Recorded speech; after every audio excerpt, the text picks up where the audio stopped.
All right, let's talk about Spain. For what felt like forever, the Spanish coast was dotted with silent, almost ghostly construction cranes, a real symbol of the crash. But now, that silence is over. The sounds of building are back, and it's a huge deal. So today, we're diving into how this massive sector is finally waking up. And here's the bottom line. Spain's construction scene is officially back in business. I mean, after that absolutely brutal housing crisis, this is major. We're seeing cranes moving, foundations being poured, you get the picture. And the real hotspots? You guessed it, all along those beautiful, sunny coastlines. And if you really want to see where the action is, we have to zoom in on one specific province. The heart of this comeback, the epicenter, is Alicante. Now, check this out. Alicante isn't just on the list, it is absolutely dominating. We're not talking about a small lead here. It's leaving other popular spots like Malaga in the dust. What's really wild is that in terms of total sales, it's holding its own against the country's heavyweights, Madrid and Barcelona. That makes it, without a doubt, the king of the coastal comeback. Okay, so we know where this is all happening. But just how big is this recovery, really? Well, let's get into the hard data, because the numbers tell a fascinating story.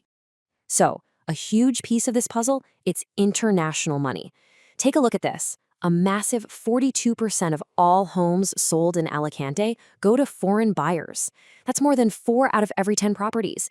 It's a crystal clear sign of just how much global demand is fueling this thing. And what about new buildings? Well, we're looking at about 7,000 new homes going up this year. That's a nice, healthy 4.4% jump from last year. This isn't some crazy, out-of-control explosion. It's what you'd call steady, sustainable growth. But, to really get what that 7,000 number means, you have to see where things were. Look at this comparison. Today, we're at 7,000 homes. Before the crisis, at the absolute peak of the bubble, they were building a mind-boggling 47,000 homes a year just in Alicante. It shows you everything you need to know. This is a much more cautious market, one that seems to have actually learned from the past. But it's not all smooth sailing. This whole recovery story has a major plot twist. There's a huge bottleneck that's really putting the brakes on how fast things can grow. Right. This is the big question everyone's asking. You've got strong demand, you've got a stable market, so why aren't more homes being built to meet that demand? What's the holdup?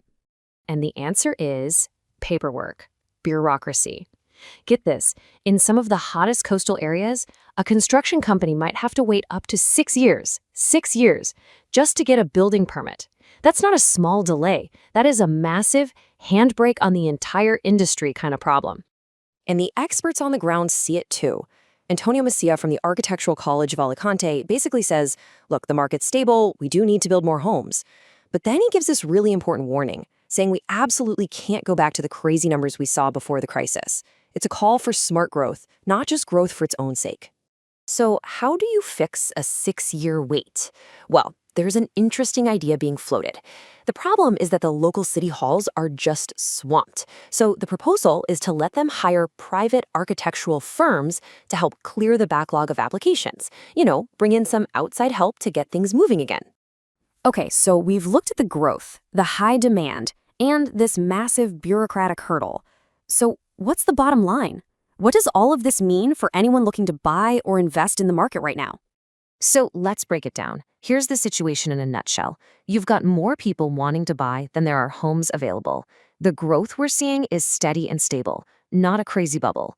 The biggest thing holding back new construction is red tape, and foreign buyers are still a huge, huge force driving the market. And that leaves us with this one big, fascinating question.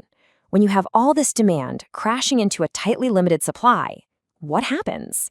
Is this the perfect recipe for a stable, long-term investment? Or is it creating a market that's stretched to its limits, just teetering on the edge? That's the real tension defining the Spanish property market today.